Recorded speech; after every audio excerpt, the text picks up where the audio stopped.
Adam Silver is forced to speak out against Kathy Engelbert and the current dismemberment of her relationship with her players. The WNBA is in crisis mode, and Adam Silver just became the only man standing between the league and total collapse. What started as whispers behind closed doors has erupted into a full-blown emergency. This whole Kathy situation is getting ugly. First thing Monday morning, we get a response from Adam Silver. Now, Adam Silver is pretty much like the daddy of it all. I know he got a hell of that threatens to bring down everything the WNBA has built. Commissioner Kathy Engelbert's leadership is being questioned by everyone, players, coaches, fans, and now even the media. And when things get this bad, there's only one person powerful enough to step in and save it all. NBA Commissioner Adam Silver. But here's the real question. A hell of a job. He got to worry about LeBron and Bronny. He got to worry about keeping his league afloat. They ratings tanking too. Now he got to deal with Kathy mismanagement of the WNBA. Can he actually pull off a rescue mission? Or is he walking into a disaster that's already spiraled too far out of control? Let me take you back to where this all began. For months, the WNBA has been walking a tightrope, and everyone knew it. The tension between the players and the league office wasn't just simmering. It was building like we can all be honest here, shit's gonna get done. Shit's gonna get done. It is going to get done. Like, we know that. We all know that.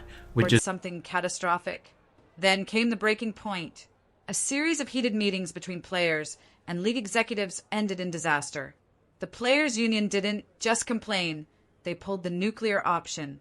They triggered the opt-out clause in their collective bargaining agreement, slashing the contract's expiration date to October 2020. Where it's looking, might not be no 2026 season. And just like I stated, Kathy whole relationship situation is not good at all. They could put in there that Kathy got 5. That single move set off a countdown to chaos. And now we're staring down the very real possibility of no WNBA season in 2026. Think about that. An entire season could vanish because of one woman's inability to lead. Kathy Engelbert's relationship with her players isn't just strained. It's shattered beyond repair. Players have got to step down before they sign anything, which will be ugly for the league. But hell, at this point, I can't blame them. Kathy can't be trusted, and she definitely got accused her of ignoring their concerns, failing to protect them from horrific officiating, and completely mishandling public controversies that drove fans away in droves. The result? Total distrust. By the time the WNBA finals rolled around, the league's off-court drama had completely overshadowed the games themselves. Empty seats told the story better than any press. Commissioner Adam Silver, on the heels of several prominent WNBA players' criticism, league Commissioner Kathy for lack of accountability and leadership, NBA Commissioner Adam Silver on Monday adding his voice release ever could. Fans stopped showing up. Even casual supporters started asking the unthinkable. Will this league even survive the year? Then came the final straw. Reports surfaced that several star players were considering refusing to play under Engelbert's leadership unless major changes were made. We're talking about a potential on the decision. In remarks made on October the 6th at NBC Sports headquarters, Adam Silver acknowledged the WNBA is experiencing growing pains. Whoa, he's saying growing pains. Strike, one that could erase the entire 2026 season if this mess doesn't get resolved. Now, here's where Adam Silver enters the picture. He's been watching all of this unfold from his office in New York, and let me tell you, he's not happy.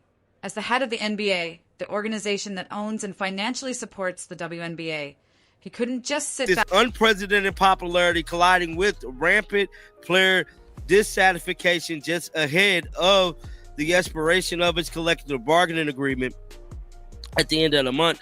And just like I told y'all earlier today, and watch another leadership meltdown destroy everything they'd invested in. Sources close to the situation say Silver had been warning Engelbert privately for months. He told her to rebuild trust with the players. He told her to modernize the league's operations. But what did she do? She brushed it all off, went on camera, and claimed the league was in its strongest era ever. That's when Silver realized here today, this whole collective bargaining, this is the month, man. We gonna find out this month whether or not there's going to be some type of situation with this league that will be going on. That will. Truth. Kathy Engelbert wasn't going to fix this. He had to. On October 6th, Adam Silver stepped to the podium at NBC Sports headquarters, and the entire basketball world held its breath. He called the situation growing pains. On the surface, that sounds diplomatic, almost gentle. But anyone who knows Silver's leadership style understood what he was really saying. This was his way. Kathy should just own up and step down. I believe that's what should happen. Kathy needed to just walk away, going off into the sunset. Well, Of acknowledging the disaster without publicly embarrassing Engelbert. He praised the league's growth, record sponsorships, higher TV ratings, but then his tone shifted. He admitted there were relationship issues between the league and its players that needed immediate attention. That one sentence changed everything. For the first time, someone from the NBA publicly acknowledged that the real crisis, the half bright sunset, I should say, because it ain't gonna be a good goodbye. But I feel like at this point she gonna have to step down. Wasn't about money. It was personal. The trust between players and leadership had been completely shattered, and now the NBA was stepping in to fix it. But here's what most people missed. Silver's intervention wasn't just commentary, it was a takeover. Multiple reports confirmed that the NBA had quietly begun overseeing parts of the WNBA's labor negotiations, guiding the process to prevent a total shutdown. In other words, the WNBA had effectively become an... Adam Silver goes on to say, I wish I could find audio of this. We will get a deal done with the players, Silver stated empathetically. Lots of work left to be done, but will, of course, get a new collective bargaining agreement. Extension of the NBA's crisis management department. Silver wasn't just offering advice, he was running the show. And the reason he had to step in wasn't just about protecting the WNBA. It was about protecting billions of dollars in media rights, sponsorships, and the entire reputation of professional women's basketball. The NBA had invested heavily in the league's growth, especially after the arrival of Caitlin Clark, whose superstar appeals sparked record-breaking ratings and ticket sales. Watching that momentum vanish because of poor leadership, that was not an option. And then Kathy Engelbert made everything worse. Just when fans thought the situation couldn't get any uglier, she poured gasoline on a fire that was already raging out of control. During a Friday afternoon press conference, one that was supposed to calm fears about a looming lockout, she made one of the most tone-deaf statements of her entire tenure. With cameras rolling and reporters pressing for answers, Engelbert insisted that she was here to stay and brushed off the growing criticism as nothing more than media noise. Those two words sent shockwaves through the entire league. Players felt dismissed. Fans felt unheard. Even longtime WNBA supporters started questioning whether Engelbert truly understood the gravity of what was happening. But it gets worse. Reports quickly spread that several player representatives had been completely blindsided by her comments. They hadn't been consulted. They hadn't even been briefed before she went public. Inside sources revealed that communication between Engelbert and the players' union had virtually collapsed. Calls went unanswered. Emails were ignored. What was supposed to be a show of strength came across as pure arrogance, and it only fueled the narrative that Engelbert had lost control. Not just of the locker rooms, but of the boardrooms too. The media reaction was swift and brutal. Analysts on ESPN and local sports outlets openly questioned how the WNBA could claim historic growth when its finals were struggling to fill seats and viewership had tanked after the Olympic controversy. Even NBA insiders started speaking anonymously about their frustration with Engelbert's public image management. Her refusal to acknowledge mistakes, especially her mishandling of Caitlin Clark's Olympic snub and the ongoing officiating scandals, became symbolic of everything wrong with the league. Behind closed doors, players were furious. Star veterans reportedly began discussing a united stand to pressure the commissioner out. Rookie phenoms started wondering if the league they'd just joined would even exist by the time their first contracts expired. This wasn't just frustration anymore, it was fear. The kind of fear that forces leadership change. And Adam Silver's office? They took notice immediately. Insiders say Silver was informed within hours that Engelbert's press conference had caused internal panic. The NBA's legal and communications teams were briefed on potential scenarios. Emergency oversight replacement discussions, even a temporary commissioner plan if things spiraled further. The WNBA's credibility had officially become the NBA's problem.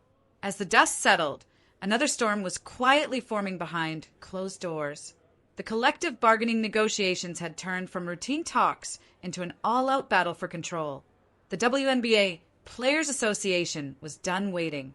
They were frustrated with low salaries, terrible travel conditions, and a complete lack of transparency. Their message was crystal clear: no more empty promises. If fixing this league meant shutting it down entirely, then so be it. The key issue? Trust, or rather, the total collapse of it. Players felt betrayed after years of hearing about growth while seeing almost no progress in their day-to-day reality. Private charter flights were still rare. Marketing dollars were distributed unevenly. Some teams had world-class facilities while others were practicing in borrowed gyms. One player summed it up perfectly: "We can't play for a league that doesn't play for us." That quote spread like wildfire, igniting fan debates and forcing the media to cover what was really happening. The WNBA was heading straight toward a lockout. By early October, the league's collective bargaining agreement was set to expire within months, and the two sides were miles apart. Engelbert tried projecting confidence, claiming the process was healthy and ongoing, but nobody believed her. The players' union wanted real guarantees, better pay, medical support, and more control over media rights. Meanwhile, the league's leadership seemed more focused on optics than solutions. The tension became unbearable. Rumors even suggested that a group of veteran players, led by Nafisa Collier and Aya Wilson, were exploring alternative leagues, using Collier's own unrivaled project as leverage. For the first time in history, the idea of a rival women's basketball league didn't sound impossible. That's when Adam Silver made his move. Having witnessed how destructive lockouts had been for the NBA in the past, he recognized the same warning signs flashing red in the WNBA. Sources claim he convened a private emergency meeting with both the NBA and WNBA boards to assess the full extent of the damage. Silver made it clear that a lockout wasn't just a women's basketball problem. It was a brand problem for the entire basketball world. The NBA's credibility, the WNBA survival, and even future media deals were all tangled together. A shutdown could destroy everything the league had built over 2 decades. His message was simple but final: fix it or lose it. The WNBA needed to restore player trust before negotiations completely collapsed. But with Engelbert refusing to step aside and players doubling down on their demands, the situation grew more volatile by the day. This was no longer just about a contract. It was about leadership, loyalty, and whether the league could survive without tearing itself apart. And then there's Caitlin Clark. If there's one person holding the WNBA together right now, it's her. Her impact on the league has been nothing short of extraordinary. Ticket sales skyrocketed. Merchandise flew off the shelves. Games featuring her broke multiple attendance and viewership records. But here's the twist. Her rise also exposed every crack in Kathy Engelbert's leadership. Clark became the measuring stick for how the league treated its stars, and when fans saw how poorly she was protected, promoted, and respected, they started asking serious questions. The tension surrounding Clark reached its peak during the Olympic team controversy. When she was left off the roster, outrage exploded across social media and talk shows. Many saw it as a reflection of the league's internal bias, a culture that punished popularity instead of embracing it. Engelbert's refusal to address the backlash only made things worse. She had the perfect opportunity to unite fans and players by supporting one of the most marketable athletes in women's sports history. Instead, her silence widened the divide and damaged the league's credibility at the exact moment it needed unity most. Adam Silver understood what was at stake. To him, Caitlin Clark represented more than just ratings. She was living proof that women's basketball could thrive when given the right platform. Her success was the blueprint for the league's future, and losing her enthusiasm could undo years of progress. Behind the scenes, Silver reportedly urged league executives to capitalize on Clark's influence while maintaining harmony with the rest of the players. But Engelbert's approach was reactive, not proactive. She treated Clark's fame like a PR challenge instead of the golden opportunity it was. That miscalculation rippled through every level of the WNBA. Sponsors started redirecting resources to Clark-specific promotions, completely bypassing the league's central marketing team. Media outlets prioritized her games, sometimes even over the finals. It became painfully clear that fans cared more about Caitlin Clark's story than the commissioner's narrative. The WNBA was thriving because of Clark, not because of its leadership. And the more obvious that became, the more it embarrassed Engelbert's entire administration. As the league's turmoil deepened, whispers started spreading across front offices and media circles. Kathy Engelbert might not survive this storm. According to multiple insider reports, senior NBA figures were quietly discussing contingency plans for her potential removal. Officially, the league denied everything. Unofficially, the conversations were very real. Adam Silver had become increasingly frustrated by Engelbert's inability to stabilize the players, repair public trust, or deliver any clear progress in negotiations. The question wasn't if she would step down, it was when, and how to make it happen without sparking even more chaos. Behind the scenes, sources claimed the NBA had assembled a small crisis advisory group, working alongside PR consultants and labor lawyers. Their task was straightforward: evaluate the legal and financial implications of Engelbert's departure. The fact that such a group even existed told insiders everything they needed to know. Silver wasn't just monitoring the WNBA anymore. He was preparing to intervene directly. What made everything worse was the timing. The WNBA was approaching a new $2.2 billion media deal, a deal that could secure the league's long-term financial stability if handled correctly. But broadcasters were hesitant to fully commit under Engelbert's leadership. The fear was simple: another public relations meltdown could sink their entire investment. That concern gave Adam Silver more leverage than ever before. His reputation as a steady, respected leader stood in stark contrast to Engelbert's embattled image. The NBA had credibility. The WNBA didn't. And Silver knew it. Rumors of a forced resignation began swirling. Some insiders suggested she might be offered a quiet exit package, framed as a strategic transition.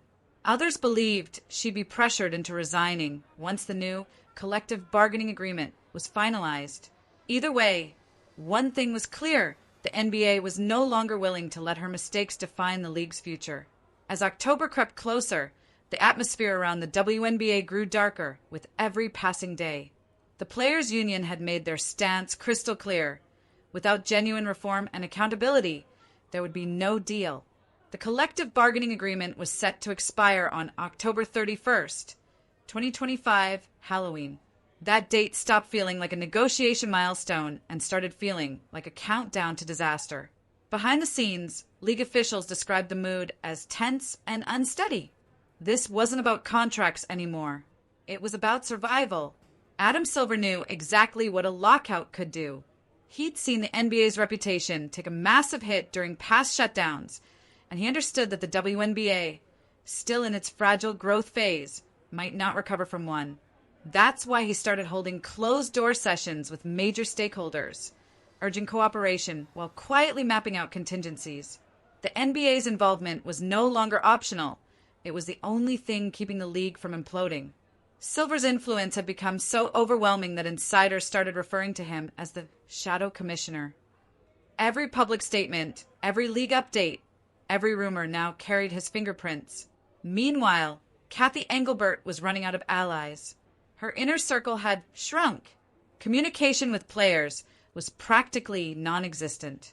The same executives who once defended her were now distancing themselves, preparing for whatever came next. Sponsors and media partners kept pressing for clarity. Was Engelbert staying or stepping aside? The silence from the league office only deepened the uncertainty.